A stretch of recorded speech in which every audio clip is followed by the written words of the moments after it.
In 2026, I completely pivoted my podcast away from interviews and bi-weekly episodes and really pivoted towards this daily drop, which I'm loving. I actually love the way that I have to organize myself to create this every month. But I'm telling you this because I did do a few interviews late in 2025 and even a couple in the early part of this year that I have yet to air. And so I'm just going to start pollinating the episode with those remaining interviews for the remainder of this year. So you're still getting the daily drops, but every once in a while, you're also going to get an interview. And today is one of those days. Welcome to your daily hit of grace and grit, your quick dose of inspiration to kickstart your day. I'm Courtney Townley, and here is today's hit. I'm really excited about this interview. I loved this conversation and this guest. And I will introduce her by saying, if you have been telling yourself that this is just what midlife feels like, the exhaustion, the mood swings, the sleep that is suddenly fragile, the PMS that seems louder than it used to be, the weight that feels like it's following rules that you never agreed to, this episode is for you. Because here's what so many women don't realize until they're deep into it. What looks like a body problem is often a life load problem. It's the invisible weight of overfunctioning, people-pleasing, carrying it all, pushing through, and trying to out-supplement or out-discipline a nervous system that's been running on high for years. And when that's the backdrop, hormones don't operate in a vacuum. They respond to the environment that you're living in, that you've essentially created. So in today's conversation, we're going to pull back the curtain on what's really happening for women in perimenopause and beyond, physically, emotionally, and energetically, and why just trying harder is not a strategy. We'll talk about what sustainable healing actually looks like in real life and how to build consistency without triggering perfectionism, and what it means to come back into partnership with your body, especially when you've been feeling disconnected from it for a really long time. And I could not think of a better person to guide us through this than Jenn Pike.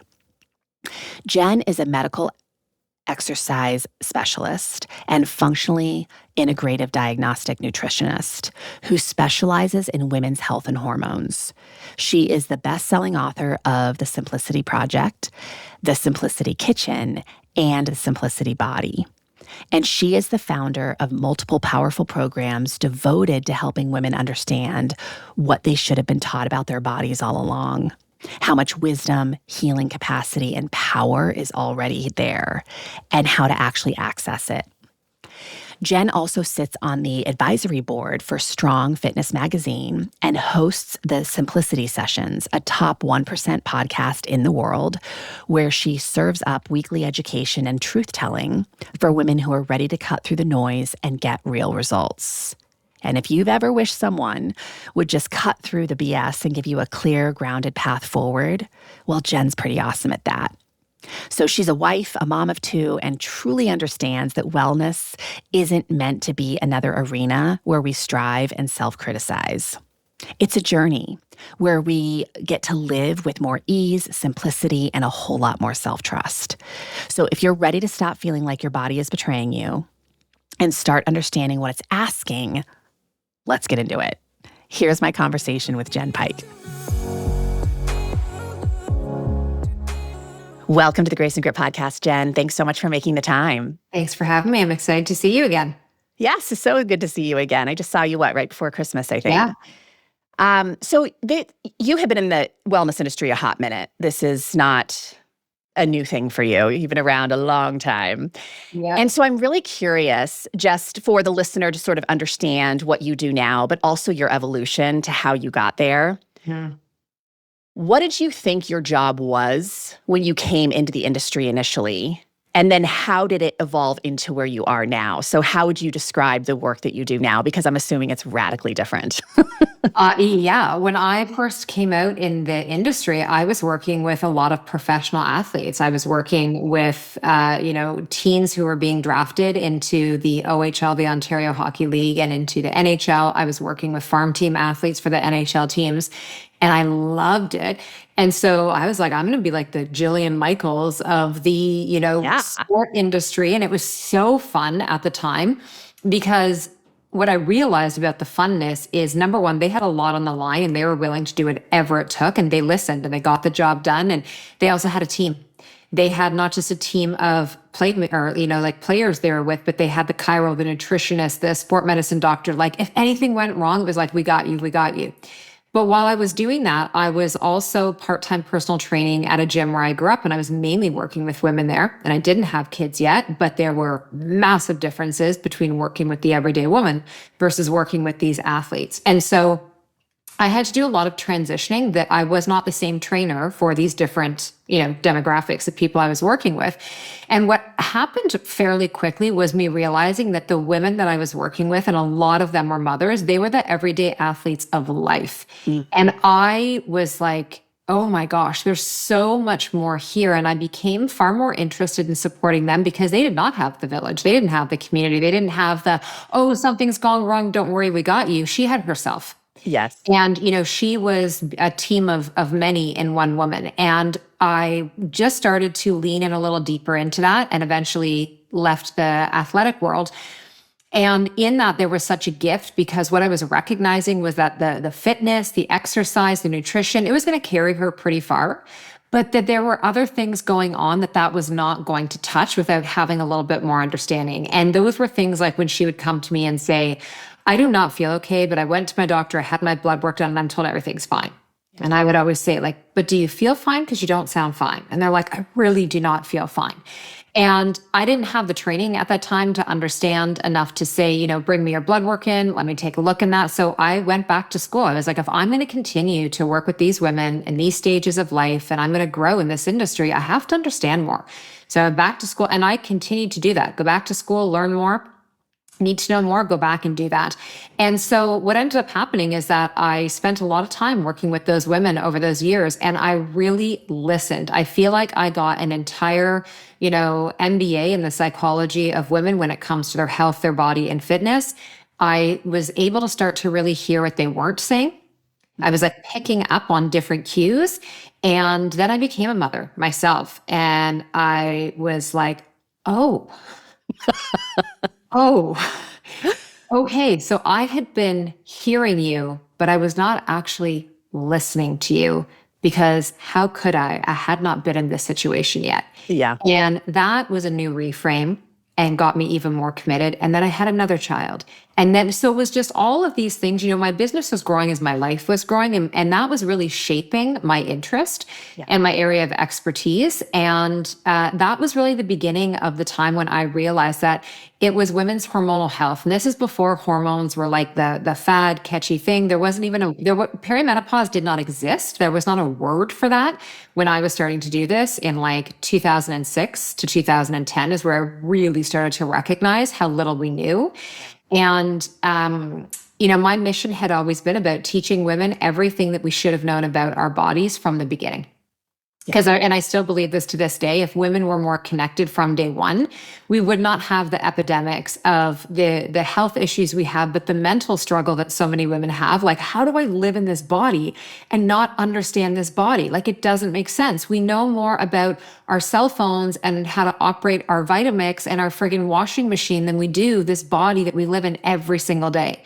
So it became a massive passion project for me to not just learn how to teach women, but to talk to them. And I made it very clear, in my industry early on, I was like, I am not going to be the trainer, the nutritionist, the coach, or the educator who's going to tell you what to do. I'm going to teach you the why behind the what. And so that's what I've continued to do now. And at this point in my career, I'm 29 years into doing this. And I teach global programs around the world that focus on fitness and health, hormones, nutrition, and teaching all women what they should have known about their bodies all along. Yeah. It's like giving them that core education that hopefully their daughters and granddaughters will Yes. glean from Yeah. much quicker than they had the opportunity to. I have so much respect for that because I think that the trajectory is it's learning and then it's also a little bit of unlearning. Sometimes a lot of unlearning of, okay, hang on a second. It's something very different to work with the midlife woman Mhm. versus becoming the midlife woman Yeah. and then really understanding sort of the challenges, like you said, they weren't able to verbalize. It is something so radically different. So on that note, I'm curious, because we all have seasons of unlearning. Yeah. And so what were those seasons for you where it just kind of helped to maybe improve the depth of your work or your understanding of hormonal health or approaching health very differently than you did initially? Well, the thing that comes to me right away is the three P's. It was pregnancy, it was postpartum, and it was perimenopause. You can't know. Like I don't care how many textbooks you've read, how many activity labs you've done in school, case studies, until you have actually had those like lived experiences or been intimately connected with women who are having those lived experiences, it's a completely different paradigm. And I had very visceral responses and reactions at each times in my life. So I said, like, getting pregnant and having my children those were whoa moments, and having multiple children and every child bringing up something new, those were whoa moments. And then, that postpartum period of time, like, it's not 6 weeks. It's like, I don't know, mine are 17 and 19. I think I'm still in it. So it's like you never really go back to who you were. And that is by design and it's on purpose. But we're not taught that. We're taught snap back. We're taught bounce back. We're taught just like, you have these babies and then you just get your body back. And it's like, that's not actually how this works. And so the things for me in my life is I've really witnessed what I've gone through, but then what all my clients have gone through. I have worked with like probably hundreds of thousands of women at this point, based on just the reach of our global programs, definitely tens of thousands in like a very intimate connection. And everyone's journey is different, but everyone's experience is all very common in the way that they describe it. The way it shows up in their body is individualized, but a lot of the disempowered frustration. Again, like I said, how do I not know what it is that's going on in my body? And for me, sitting back, being in three areas of the industry. So I came out as a medical exercise specialist. So fitness was my industry. Nutrition, I came to after that because realizing I need to know more. And then the functional health and functional medicine space, I came to because I realized allopathically we were only hitting so far. And so being at these different points and these trajectories in my career, I am not an early adopter for most things. I am a sit back, wait, watch, and see. I am very cautious when we have things where it's like, everyone needs to do this. Everyone should be on this plan. Everyone should be taking this thing. Everyone should be doing that. And I'm like, well, it's interesting because I haven't worked with everyone, but I've worked with a lot, and I've yet to find two women who need the exact same system. So how is it that we are telling everyone they need the same thing? And I think it is a very disempowering place to come at to women, being like, here's a manual. This is like the only information that you need. And, here's the meal plan and here's that, where it can be a struggle because you're up against an entire industry where we as women, we're the target market. How dare you think you know anything about your body? This product, this program, this company, they know more. Oh, sure. The That's experts, outsourced. Yes. the We're even research. conditioned to outsource. This is Yeah. it, right? The research, the data, all of that, the literature. The literature knows. And I'm like, that's cool. Appreciate the research and the data and the literature. I wasn't part of that study. Yeah. So my voice wasn't represented in there. None of my clients have been part of the study. Their voices weren't represented in there. So, it's like, I have definitely spent my career sitting back, really watching and witnessing. And the thing I'll tell you, Courtney, is like, when you've been doing this for 3 decades, you recognize it's like fashion. Everything's going to come back. And, we try and complicate things by bringing in all these new ways and new systems. And then we realize, right, like, let's just major in the majors. How about we just focus on the boring fundamentals? But our brain has been taught, if it's not sexy, it's not a fad, it's not like, that's not going to work. Yeah. And so we are very distracted. Yep. And that distraction is for so many, reasons what keeps women stuck in this perpetual loop of I'm doing everything right and nothing is working. Exactly. I was just going to say it's such a spin cycle. So much. I love so much about what you just said. I mean, I think that the cookie cutter protocols, the one size fits all approach, it is very marketable. Yeah. Right? Which is why the industry loves it. It's just easy to produce. It's easy to sell. The unfortunate part, of course, is it doesn't create any kind of sustainable change because it isn't nuanced. It's not meeting that particular woman where she's at or considering the wholeness of her humanity, which, of course, becomes hugely problematic. The other thing I love about what you said is that we're so conditioned to go back, like the bounce back after the baby, bounce back to the pre-pregnancy body. As you get into perimenopause, can you get back to where you were in your 20s or 30s with your physicality? It's like we're always trying to return to a past self. Yeah. And it's like, oh my gosh, no, the invitation of midlife is to move forward, right? And to move forward into a new possibility. And we can't do that when we're always chasing the past. 100%. And the third thing that I just want to highlight, because I think it's so important, is the other piece of the wellness industry that drives me crazy, and I hear it from you too, is that we are sold these once in a lifetime transformations, right? That it is about just losing the 50 pounds or getting rock hard abs or whatever that once in a lifetime transformation is. And yet your 3Ps so beautifully illustrate that life is transformation. Right? It's just a continuous journey of evolving into the next thing and the next thing and the next thing. So where are the skill sets that help us to manage that? And where is the information, the data, the information about hormones that help to support us through that? And that's what I appreciate so much about the work that you do, is I think you're just meeting women right where they are. Yeah, thank you. And there's such a dichotomy in being a woman and living in today's day and age, because it's like, embrace your leadership, embrace your wisdom, all that, but don't look like you're any older.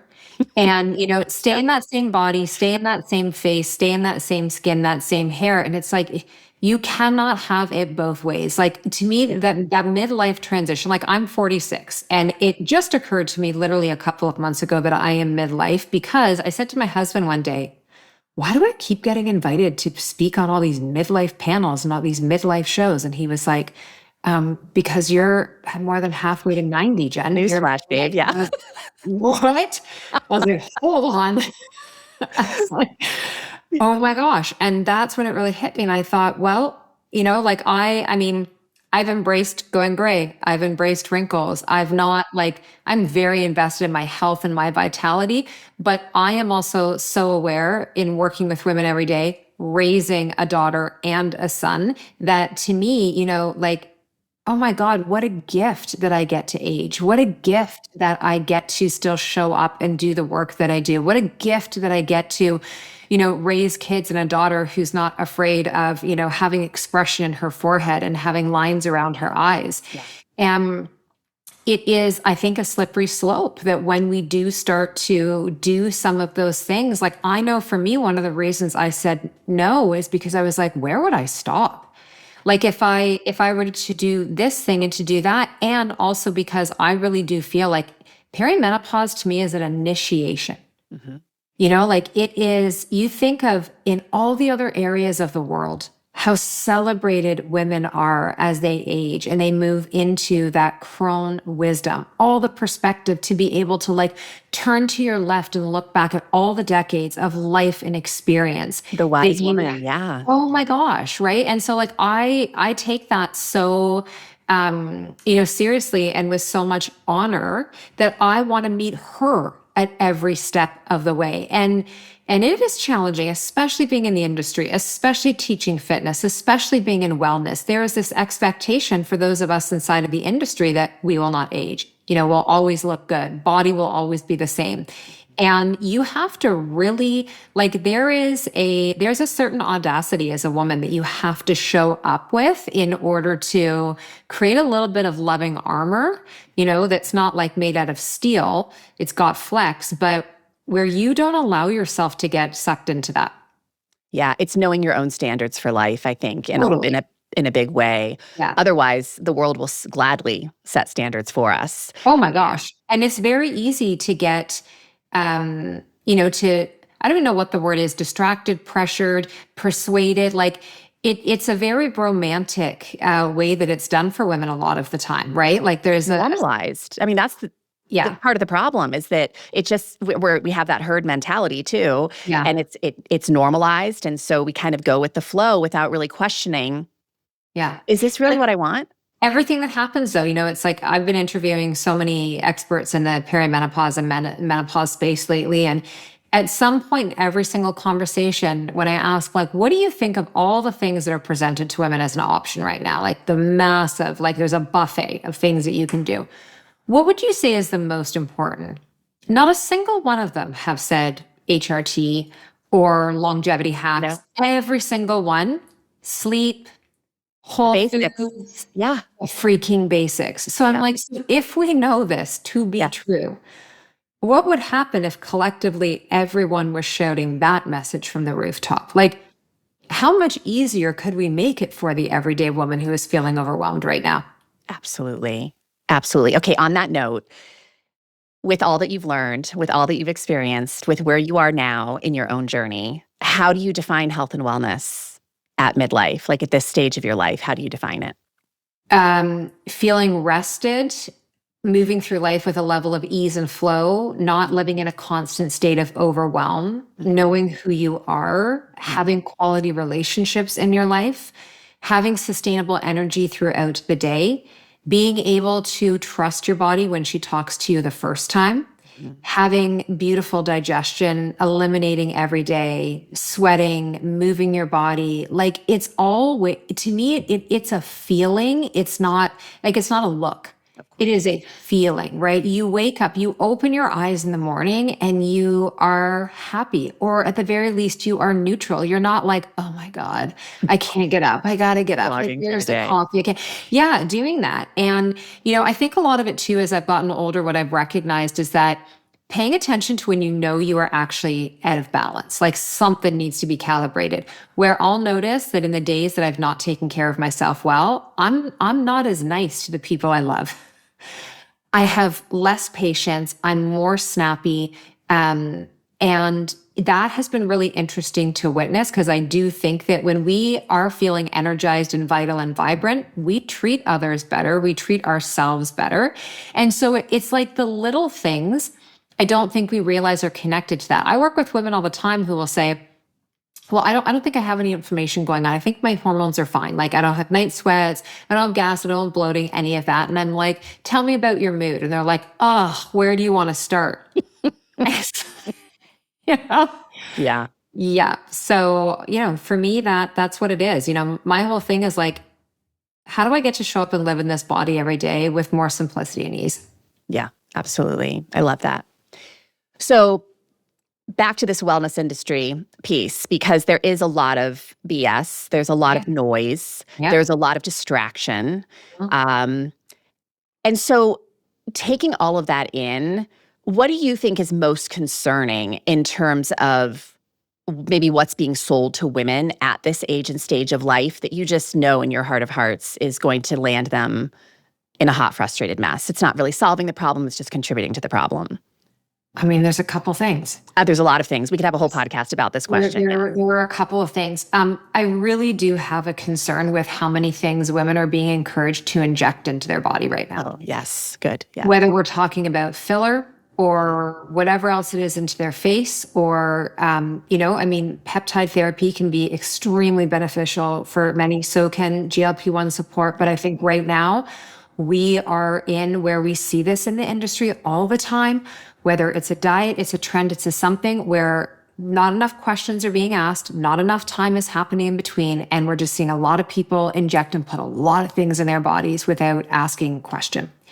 And I have trepidation around that because we don't have long enough period of time in human trials and studies and some of these things to understand. And when you take a woman's body that is already pro-inflammatory, there's already certain areas of vulnerability that are happening. When we change anything in the beginning, we can feel good and see positive difference, but what is the cumulative effect? Mm-hmm. And that's where I'm just seeing right now, when you've been doing this long, I'm like, there's going to be a 5 to 7 year pause. We're at about 5 to 7 years. Someone's going to press pause on this and go, Remember how we thought? Turns out, and we see it all the time, whether we're talking about a diet plan, when like keto was going to save everyone, Paleo. and then you're like, oh, how many people have had their gallbladder removed and had liver issues and all of this since at that point? So that right now, I do find that concerning. And it's not to say that I don't think they're beneficial. That's not what I'm saying. What I'm saying is the cadence to which they are being handed out, I think is concerning. I think the message of saying to women, because you're in perimenopause or menopause, we just don't test. We don't test hormones. We don't really look at things, like we just go based on symptoms. I think we're missing a massive opportunity to run complete blood paneling and some other functional tests to look beyond simply the hormones. We know hormones are fluctuating in perimenopause and they're not static. That's not the argument. The argument is we can't sweep everything under a perimenopause rug without going and looking at that woman's thyroid, looking at her gut health and function, looking at her glucose and insulin management, like all of these different things. So I find that concerning. I love the message about strength right now, but I think, we do what we always do, which is we're like, there's one way: lift heavy, go hard. And I'm like, oh my God. Do we ever learn, Jen? I mean, yes. Yeah. So yeah, I would say right now those are the three. And I am a bit concerned with the increased prevalence of how many women in their late 40s and in their 50s are once again being put back on the birth control pill as a way to manage their perimenopause and early menopausal symptoms, and simply being told, just stay on this till you're around 51, 52, which is the average age of menopause. And we'll just manage it. You'll just slide in as opposed to slam into that transition. Those would be my things right now where, I'm just like, oh goodness. Yeah, all such valid points. So obviously you work a lot with women on the whole enchilada of health, but you also do a lot of leaning into the chemical side of things, right? Helping them to get their chemistry up and running in a way that's truly supporting them. So when a woman comes to you, my suspicion is that she's coming with what she thinks is her body being the problem. Yep. And how much of it do you think is a life load problem versus her body actually being broken? Because I know that you probably don't think that. Oh, I don't believe it. I've never met a woman that I believe is broken. I'm like, exactly. if you can still move your big toe, like we're doing good. We're doing awesome. I don't see that. Here's what it is that, again, because we haven't been taught about our bodies, when something goes awry, when anything goes awry, it's very easy to just like blame it on one thing or say we're broken and the body's not working as a whole. That's actually not how our bodies are designed. And I think that when we can take a step back and we can really start to understand what it is that's going on in our chemistry in our body, because by the time you've gotten into your late 30s and in your 40s, you've actually lived a lot of life. It may not sound like a lot, 30, 40 years, but you think about what each of those decades brought in your life. Like, we know that women who have gone through more trauma and have a higher ACE score, an advanced childhood exposure score, that they tend to have higher inflammatory responses to their hormones. So they tend to have stronger PMS or PMDD symptoms. They tend to have a harder time coming out of pregnancy. They tend to have a harder time moving through perimenopause into menopause. And that usually has happened within the first 7 to 10 years of life, sometimes even less, in utero or by the age of 2.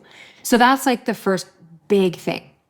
And then you think of what it feels like to be a young girl in your tween and teen years when there is massive hormonal changes and shifts happening inside of social changes, family dynamic and changes, everything. It's a huge upheaval in that period of time from like 8 to 18. And then you think about getting into your 20s. You have to decide what you want to go to school for, what you want to do now, as you're still a kid. And it's like, no, you're a grown up. You have to like live in the real world. Right. And there's a lot more pressure. There's a lot more of that like hustle energy. And for a lot of young girls, like I was that girl, it was so exciting. And I wanted to say, it's your yes years. You just like want to say yes to everything. Yep.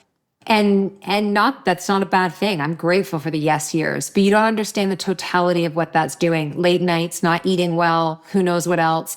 And then you come into your 30s and now maybe you're also married, you're a homeowner, you are maybe bringing children into the world. in your 30s, there's probably at some point been someone in your life, in your family, where there's been a health concern or struggle. And now you get into your 40s, and now this is not just the midlife generation, this is the sandwich generation. Oh, yeah. And so you have all these things happening and coming together. In your 40s is also maybe now when your children are going to school, your parents need you more, maybe your marriage is shifting, finances have changed. Like there is a lot. Like our ecosystem as a woman of everything in the soil that is contributing to who we are. This is not just about your gut microbiome. It'd be so nice if it was. It'd be so nice was. It'd be so great if some pre and probiotics could just go in there and change that situation. Agreed. But this is the totality, right? Like it is, I believe in perimenopause, we're building, it's the final culmination, like the final period of just like everything that has had to come together to create that. And for a lot of women, if you're just trucking forward, moving, you're moving through life like this and you didn't ever live life with elbows out, you don't realize that this is what has been happening and is happening until one day you're like, I'm sorry. Like, who is that woman looking at me in the mirror? Whose life is this? How did this happen? If I'm not mom, if I'm not wife, if I'm not, who am I? Like, it's like, have you ever seen a woman's face when you ask her, like, what are your hobbies? What do you enjoy doing? Yeah. What, if you weren't a mother and you didn't do this for business, who would you be? And they're like, Deer in the headlights, right? Right. Hardest question of life. Yeah. So yeah, all of that. There's so much. So I really believe that our body is responding to our life, not our life responding to our body. And I think if we can shift that and understand like that to me is like, what a relief then, because I actually do have more control because I'm an adult. I can choose my yeses and my nos. Yeah. And it's interesting because when you work with women in the beginning, we really defend what we want to hold to be true for us, even if it's very uncomfortable. So we are overburdened with the calendar and the schedule, and we're like, oh my God, I'm so tired. I'm resenting everything I used to love. Yeah. Most women in the beginning will still fight to hold control over that busy calendar because it's uncomfortable to not do that. Yeah. I'm so curious in your life, like what that moment maybe was for you, because I definitely remember I was for so much of my life, I was so controlled. I was such a, proving my worth all the time. I worked so hard, always had such a work ethic, and kind of prided myself on that. And then there was almost like this willingness to start experimenting with not being the straight A student anymore. Yeah. And I noticed I got away with it. Yeah. Right? Like that there were no police showing up at my door, scolding me. Yeah. And it felt better. Yeah. And it was almost like this freedom that I was invited into, like, oh my gosh, how come no one ever told me that I didn't have to work so hard? Yeah. Yeah. I would say again, 3 Ps of my life. Like when I had my daughter, my first, I was like, I'm just going to have this baby and wear her in a sling and she's just going to be immersed in my world. Right. And then she was born and she was like, actually, mother, I'm going to scream for 9 hours a day for 9 months and I'm going to be a contact napper. So you can't do shit. And I was okay. So I had to surrender. I'd never done that before. I'd always been like, I was a workaholic and I loved what I did. But when I had my daughter, she was like, and now we're going to be different. And I was like, okay. And then my mid-30s, when I was running my in-person studio, wow, that brought me to my knees. It was like the most beautiful gift ever and also the hardest thing I've ever done in my life. And I hit full-blown burnout about 12 years ago. I was like 34 and my kids were still young. And I just remember I was like, I have 2 choices. I'm either going to become this couch and I'm just going to sink deeper into it and stay depressed, or I am going to, go wash my hair and brush my teeth, and I'm going to act like an adult and step into changing everything because this is not sustainable. And that really taught me, like, I'm going to have to disappoint some people. I've taught people what to expect of me and that I've got it and I don't need help and I'm good. And that is a lie. And I do need help and I don't got it. And I also don't want to do this thing that I've created. And I need to give myself permission to pivot. To 100% pivot. Yes. And hard, but oh my God, so great. We wouldn't be having this conversation today had I not had that moment. And then coming into my 40s, 2021, our company hit a massive milestone. And it's one of those things when people say to you, like, you work to hit the goal and then you hit the goal and you go, oh, like I thought it was going to feel different. Yeah. That happened to me in 2021. And I just remember everybody around me going, amazing. And now next year you're going to double it. And then and I thought, but what if I When's it don't end? want to? Like, yeah, I was like, it was really fun to hit that, but how about like, what would be wrong if I just stayed here? What if I could just earn this and keep doing this, but I worked less? What if like that's the secret sauce? What if the secret sauce is you stay earning this, but you actually get to work less? Yeah. Because what I was hearing from everyone else is now it's the double down time. And I was like, oh my God, you mean harder, more again and again? And I was like, I'm out. So in 2021, I really reconfigured the way that I did business. And I chose my body first and my family first and my business second. And lo and behold, that business has just continued to grow and grow. And now I have all the evidence in the world that I need to see that you can actually do less better and it can be amplified more. And it's almost like, I think too, it makes your energy resonate better with other people because it isn't coming from this place of urgency and hustle and desperation. Yeah. It's coming from alignment and groundedness.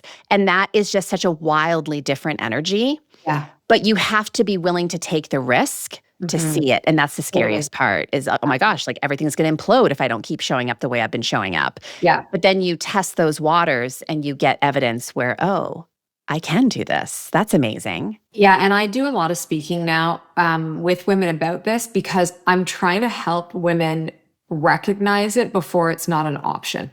Mm-hmm. Like when I was 34, I literally I had to collapse in order to recognize it because I was feeling it for a year or two before, but I was like, oh no, that I can't fail. I can't fail. I can't I had so much shame around it if it wasn't working out. And now all these years later, I'm like, who freaking cares? Like, let's just we'll just try something else. We'll try it a different way. That's just not for me. But it takes, for when I talk to these women, I'm like, it's going to take a level of courage and bravery that you may not have yet. You might have to borrow it from someone else, until you can flex that muscle for yourself. But for the love of God, do not let yourself get to that point of being sick or losing relationships in your life, losing yourself. And this is too often what happens is we ignore the signs, and then life goes, you asked for a sign of your sign. So now you're going to hit the brick wall. And now it's not going to be an option. I really wish for more women that we could recognize it when it's a warning instead of an ultimatum. Oh, yeah, it's so true. I had a mentor once who used the analogy of the pebble, the stone, and the boulder. Like that we get the pebbles initially, just the headaches, the weird PMS. Like we're getting signs that something's off kilter. But of course, we pop an Advil, life's too busy to slow down. We say we'll get to it later. And then of course, we start getting the rocks thrown at the window. And those are things where maybe you're laid up for a few days with your PMS now. You get a migraine instead of just a minor headache. And eventually you ignore those things long enough and you get the boulders coming through the window, the big diagnoses, the things that are not so easy to bounce back from. Yeah. And Jenn, why is it? I know why it is, but it is kind of a rhetorical question, but some women have to hit that brick wall repeatedly so damn hard before they're willing to change. And I too wish that we could just soften that for them, somehow get them to pivot more quickly. And I think that some people do have a much higher threshold of tolerance to pain, unfortunately, which kind of keeps them banging their head. I think remember the movie Parenthood? Yes. Steve Martin, and the little kid had the bucket on his head and he just kept running into the wall. That's the image that I have of I feel like sometimes that's how we are in our lives. We keep focusing on the cost of doing the thing, and we're not focusing enough on the cost of not doing the thing. I think for so many women, that has never been an option for them. Yeah. They, and some of that could be ancestral. Some of that is definitely how they were brought up. These are not things you question. You don't have options around this. This is just what you do. And if you were, if you had to be the parent from a very young age, if you were always the leader, you were always the one, We just don't realize and understand how much we're training ourselves from such a young age, and our environment is training us that for some women, no matter how exhausted and how broken down they are, the fear of what would happen if they let go of the wheel and took their foot off the gas is 100 times more terrifying than them getting sick and getting the diagnosis. Yeah. It's like I have clients I work with all the time, and we'll have these incredible chats, and she knows it up here. Like, this is not logically, she understands it. It all makes sense. Her nervous system not caught up to the same level of emotional intelligence, and the nervous system is running the show. So if that 6 and 7-year-old is still running the show, or the 20-year-old who was, put in position of having to take care of the family when mom and dad split or somebody died, that is who is running the show. So it's like trying to bridge this gap between what we know and what we feel. At the end of the day, what you feel and how you feel is always going to run the show. It's always going to dictate behavior. It's so true. Yeah. It's so true. And, as much as we understand, the power of mindset and the power of all these other tools, we can't even access those tools when we can't get that prefrontal cortex online, right? Because we're living in a state of fight or flight. Yeah. And fight or flight and dopamine chasing. Yeah. Oh my gosh. Like, ugh. And that to me has been, I am so grateful that we have, wireless devices and things like that. You and I can connect to that. But at the same time, I'm like, we are addicted to the stimulation, to the scroll. It's wild. In business, we have meetings with like our marketing team, and they're like, so we have about, 0.9 seconds to grab someone's attention now before they've already lost interest. Like, that soundbite world, and they will just, they just keep scroll. And what's that doing to our brain? And also just there's a term, infobesity, right? We're just consuming so much information all the time, and we're not really doing anything with that information. So it's really just suffocating us because it is so overwhelming to carry that.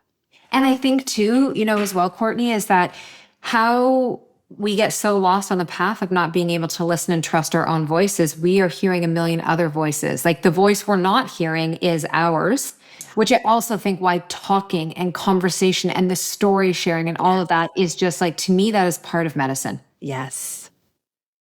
I love that you brought that up, because I don't know if you had something similar happen in your career, but I was very used to doing one-to-one work for literally the first 20 years of my career, to the point that I bought into the belief, I was convicted to the belief that there is no way that this one-to-one work would ever work in a one-to-many environment. Yeah.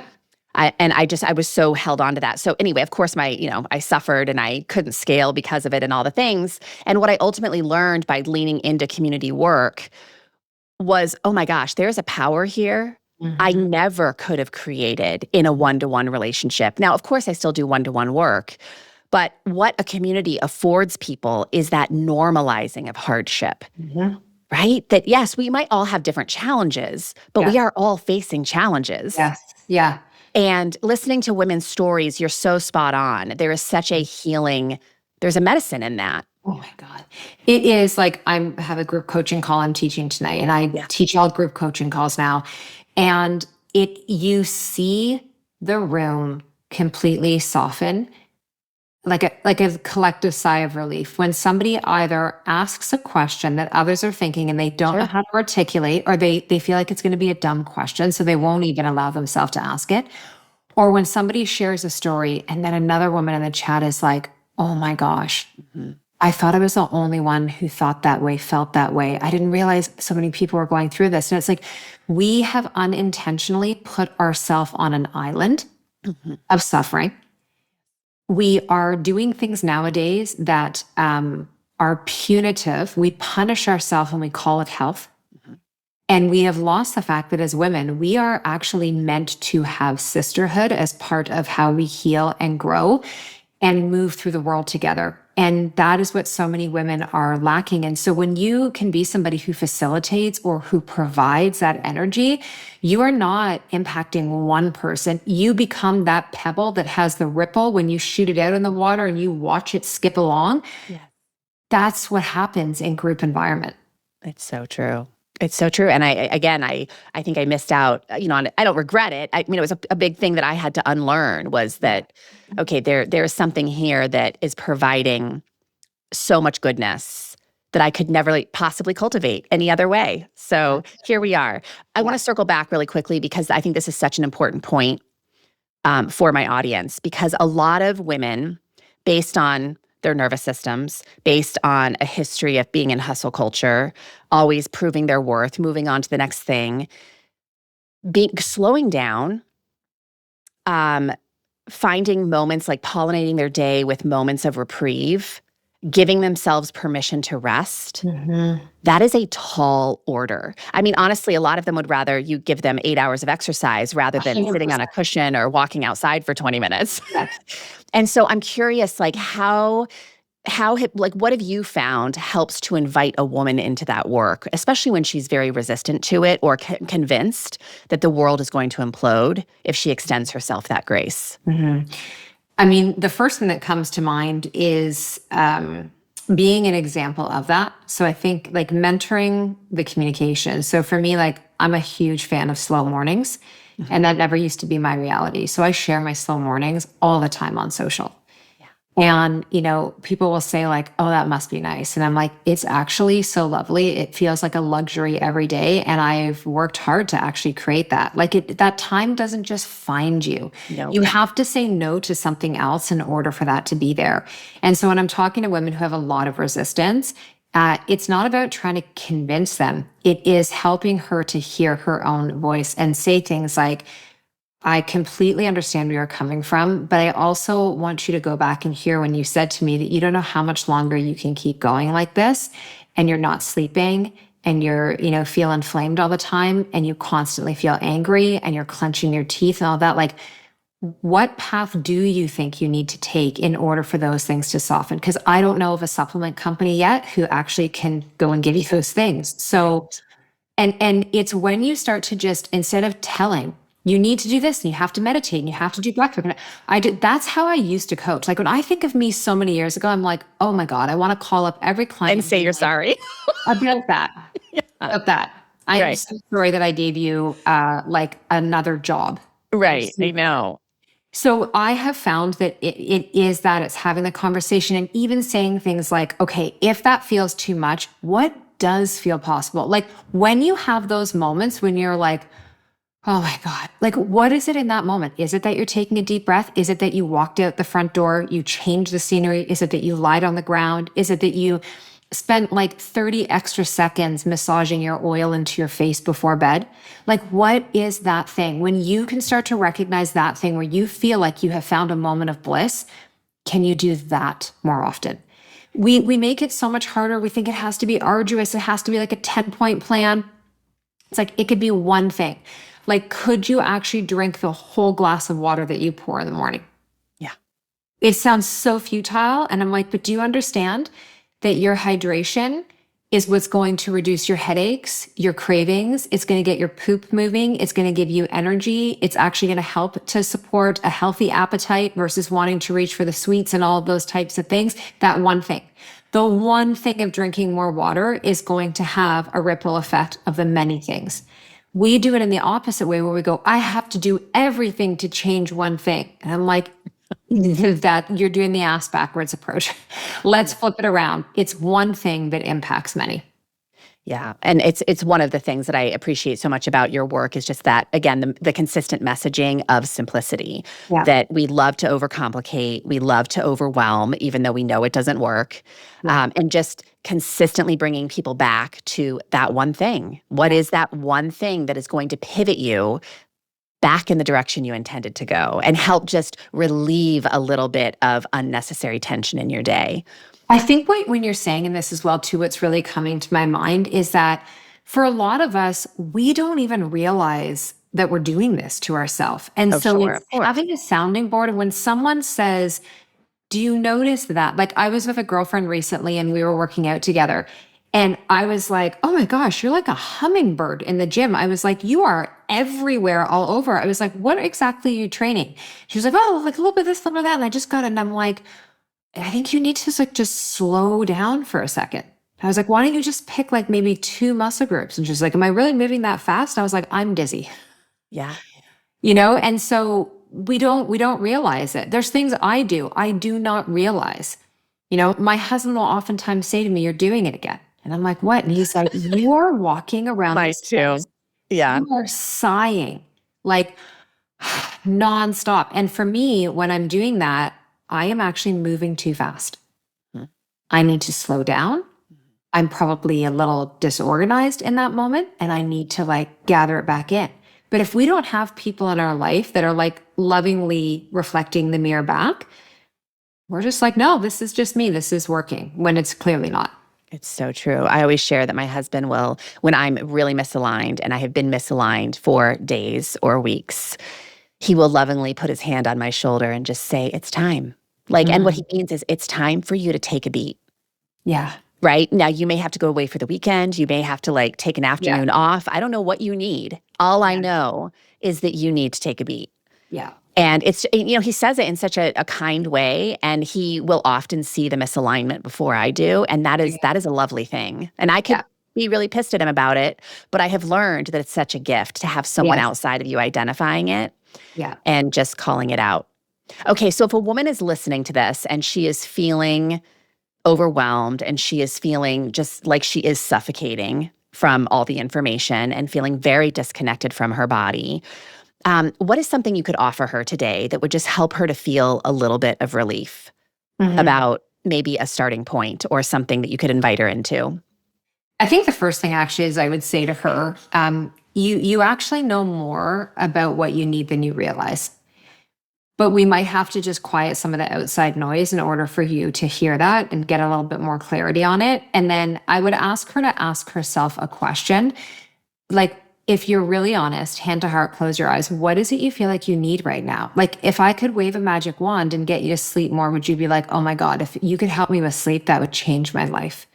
Is it feeling a little bit more organized in the kitchen? Like you actually have food that is available for you when you need to go and eat something and are hungry. It's like, what is the area, if I say to you, if there's one spot I could help you with, what would it be? Ask yourself that question so that when you are looking for support, whether it's working with someone or it's a resource, it's actually very specific to the thing that you know to be true that you need the help with right now. Right. So I think that's the most important place to start with.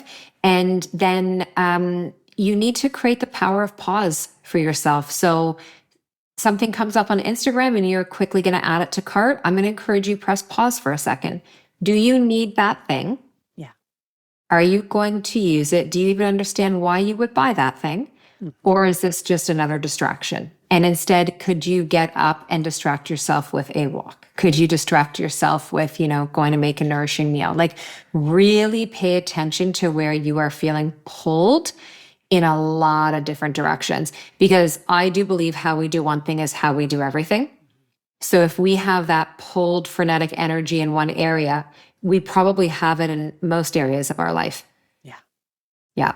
It's so true. And I see that so much in my own household that when I am frenetic, of course, my whole household is also absorbing my energy. My dog gets crazy. My kid is like, talking back to me. It's like everyone starts to implode. Women and mothers are the pulse of the home. Yes. It's no different. Like my oldest is our daughter, and her mood can become the pulse of the home. Yeah. Women and mothers are like, we are who are setting the tone. And so it's so easy. There's been so many times and years in life where I've been like, they're doing this and they're doing that, and that's why I'm feeling this way. And then it's like, hold up. I'm responsible for my own. Might have something to do with this. Yeah.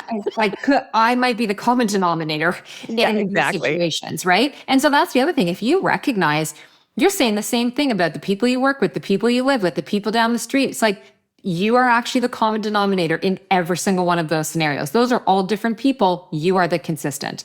And that is a hard one to swallow sometimes. And when I was making a lot of big changes for myself, when I said like, I had to start to disappoint a lot of people because I was a people pleaser. I was always a yes. And I started to become no all the time. I was that meme that's like, I want to be invited, but I'm not coming. Yeah. Yeah. Yeah. And I think there is a phase for all of us in our own healing where it's almost like we have to swing from one end of the spectrum to the other to find center again. Yeah. It is sometimes that radical shift of like, I was the yes girl and now I'm definitely the no girl. But as I heal, I might find I have capacity to say yes on occasion. And that's a lovely thing. I just spent 8 days with myself and 11 of my girlfriends, and we were all saying this, that we all used to be the yes women and that we've become the no women. But that's also, we're at a point where we can realize that's hindered us a little bit, where it's like you can start to kind of become antisocial and, sort of looking for, what's that thing when you like pull back, not to be an introvert, but you isolate yourself. Isolate for sure, yes. You isolate yourself. And a lot of it is like, because you're afraid you're going to go back to burning yourself out. And it's like, no. We're different now. We can be mature and we can say yes to one thing and not 10 things. And so it's just, I don't know. I think this is life, and don't be so attached to it. Like we're not here to get this perfect. Yeah. Even though we've worked really hard at it. Yeah. This was amazing. I'm sure a lot of this is going to land. All of it will land, I'm sure, with listeners. So for people to find out more about you, your programs, all that you offer, because you have obviously an amazing ecosystem of things that can help women, especially in midlife, where do people find you? I mean, the best place is jennpike.com, my website. I have a podcast, The Simplicity Sessions, which our episode with you is airing in the next couple. It already aired. It just aired. It already aired. Okay, it already aired. It's just last week or 10 days ago, something like that. Yeah. And so, we're almost 600 episodes in on the Simplicity Sessions. And then Instagram is where I spend time. So it's at Jenn Pike. My name is spelled with 2 N's, and those are the best places. Oh, so great. Well, I am so grateful you do the work that you do in the world, because we certainly need more people like you. And I'm always telling my clients that, becoming a leader in your own health journey, it helps lead other women into their own leadership. And it's so great to have conversations like this and know that, the work is expanding and women are being helped on a level that is real and really helps them to create like meaningful change, not just this superficial level, but like deep and meaningful change. So thanks for what you do. Yeah, well, thank you. Thanks for having me here. I've loved our chat. Absolutely. If this stirred something inside of you, imagine what a whole book of clarity and courage could ignite. The Consistency Code, a midlife woman's guide to deep health and happiness, goes even deeper into the mindset and practices that create real, meaningful change at midlife. Grab your copy today over at theconsistencycode.com and keep the momentum alive.